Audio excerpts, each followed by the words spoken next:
렌트카로 다녀온 대만 여행 2일차는 K-팝이 세계 주류 문화가 되기 전에 대만 출신으로 아시아 음악을 세계에 전파했던 여가수 등려군을 기념하는 공원을 지나서 대만 최고의 미술가인 주밍이 설립한 미술관과 독특한 지형을 자랑하는 예류지질공원, 한국 때문에 유명해진 시펀 다녀온 이야기와 맛집을 소개하겠습니다.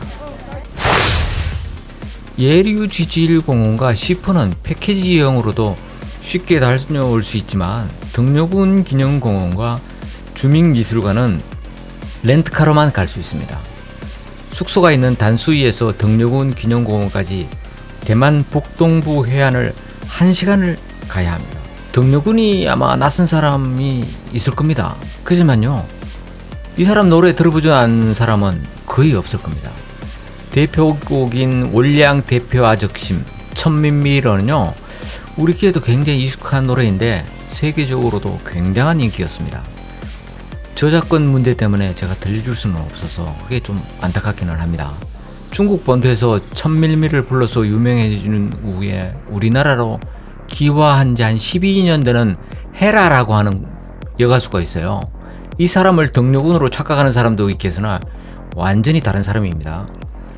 등려군 아버지 등수영은 중국 본토 허베이성 출신으로 국공내전에서 패한 장개석이 대만으로 피신할 때 함께 이주한 장교였습니다. 등려군은 대만에서 출생했지만 부모님의 영향으로 중국 표준어, 즉 본토의 사용이 굉장히 능통했어요. 그래서 등려군 노래는요, 중국 본토에서도 인기가 아주 높았습니다. 하지만 천안문 민주화 운동을 지지하는 바람에 한동안 본토에서는요, 활동이 금지되기도 했습니다. 시간이 지나면서 본토에서도 다시 이제 가치를 인정받았고 결국 중화권에서 가장 유명한 가수라는 평가를 받아들였습니다. 여행을 함께 한 친구 중에 이 등려군 광팬이 있었습니다. 그 친구가 꼭 가고 싶다는 의견을 존중해서 제가 계획에 없었던 등려군 기념공원을 찾아가 봤습니다. 공원이라고 하지만 공동묘지에 있는 등려군 묘지 찾아가는 겁니다. 공동묘지 떠올리면 뭔가 모를 음산함이 느껴지잖아요. 하지만요, 여기는 전혀 그런 느낌이 없는 마치 번화가에 온 듯한 착각이 드는 곳입니다. 등려군 기념공원이 있는 금보산 경관묘원은요, 태평양이 내려다 보이는 금보산 자락이 있고요, 대만에서 풍수지리가 가장 뛰어난 명당으로 평가받는 곳입니다. 이 때문에 묘지 한 평 가격이 약 100만 대만 달러, 우리 돈으로 한 4,400만 원 정도고요. 100평 정도 가족묘지를 만들려면 1억 대만 달러, 우리 돈 44억 원이 있어야 합니다. 실제 타이난 출신으로 순자산이 61억 달러나 되는 국거그룹 회장 천타이밍은요, 5억 대만 달러, 우리 돈으로 220억 원을 투자해서 이곳에 자신의 묘지를 미리 조성해뒀습니다. 최근에 일본에서 폐렴으로 사망한 가수 구준엽의 아내인 서희원도요, 이곳에 안장하는 것으로 결정했다고 하네요. 대만에서 금보산의 묘지를 조성하는 것은요, 사회적 지위와 명예를 인정받았음을 과시하는 상징일 뿐만 아니라 묘지를요, 고급 주택처럼 화려하게 지정해 놨습니다. 대만인들은요, 좋은 묘지를 조성하면 후손이 번영한다, 이런 비점을 가지고 있고요, 아주 비용이 많이 들어도 명당을 선호할 뿐만 아니라 화려한 묘를 만들어서 자신과 가족의 사회적 지위를 과시하는 그 경향이 있습니다. 이 때문에 이곳은요, 살아있는 사람은 아무도 없는 네크로폴리스, 즉 죽은 자의 도시로 남아 있습니다. 대만인에게 신적 존재였던 등려군이 99년 5월 태국 치앙마이에서 요양 중 42세의 나이로 죽었습니다. 그 가족들은요, 당시만 해도 대중에게 별로 알려지지 않았던 금보산 기슭의 무덤을 만들기로 했습니다. 금보산 경관묘원은요, 등려군이 안장되자 이곳을 명망가가 잠드는 명당지 묘지임을 홍보하는 마케팅 수단으로 활용을 했습니다. 무덤 주변의 제법 넓은 면적을요, 등려군 기념공원으로 조성하고 그녀가 사망한 매년 5월 8일에는요, 기념행사를 개최하면서 공원묘원의 상징으로 만들었습니다. 이로써 금보산 경광묘원은요, 성공한 사람의 사후 안식처로 인식시키는 데 성공했고요, 최고 공원묘원으로 자리매겼습니다. 등려군 무덤에는요 근희의 대표곡이 24시간 흘러나오고 지금도 팬들이 헌화한 곳이 쌓여 있어요. 이곳에 멀지 않은 곳에 주밍미술관이 있습니다. 주밍은 대만을 대표하는 현대 조각가로서 금보산 자락에 야외 미술관을 운영 중입니다.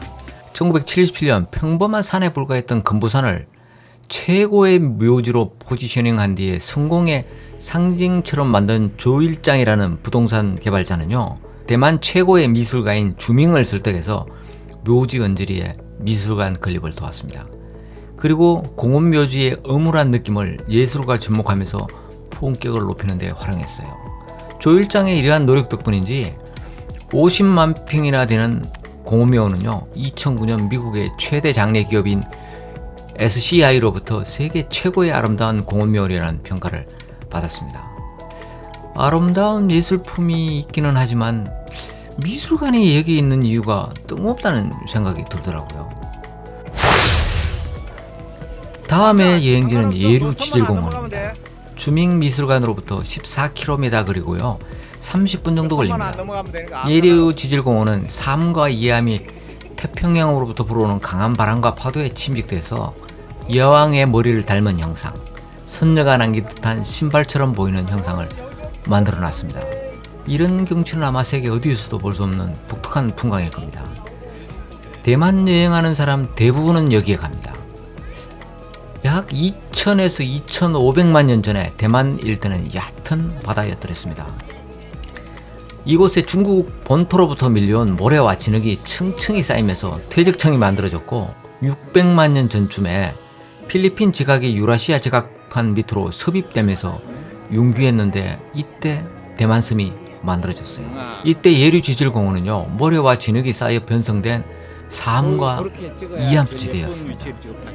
부드러운 삶과 이암은요 바람과 비, 파도에 잘 침식되는 특징을 가졌기 때문에 단단한 부분만 남고 무른 부분은 사라지면서 지구와 같은 독특한 형상이 만들어진 겁니다.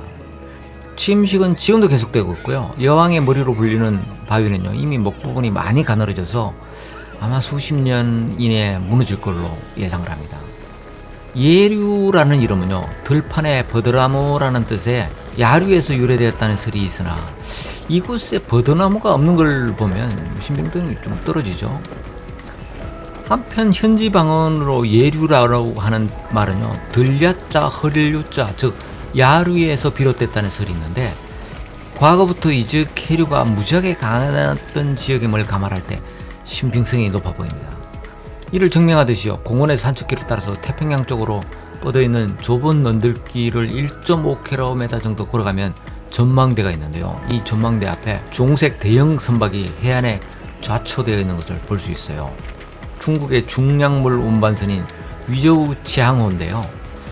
12,000톤급인데 태풍 콩레이를 만나서 고장난 채 표류하다가 해안에 좌초된 겁니다. 배가 고프면 아름답고 기이한 풍경도 눈에 안 들어오죠. 예류지질공원에서 약 8km 거리에 있는 지룡시 안너구에 맛집이 아주 많습니다. 내가 찾은 곳은 해룡주라는 수산물 전문점인데요. 댓글이 한 7,000개 이상 달린 제법 유명한 곳입니다. 식당 오른쪽에 주차장이 있어서 렌트카 주차에도 어려움이 없어요. 일행이 9명이라서 세트 메뉴를 주문했습니다. 1인 기준으로 약 45,000원 정도로 가성비가 아주 좋았어요. 대만 현지인들은 주로 단일 메뉴를 주문하는 듯 보였는데 우리는 메뉴에 대한 정확한 정보가 없어서 세트 메뉴를 주문할 수밖에 없었습니다.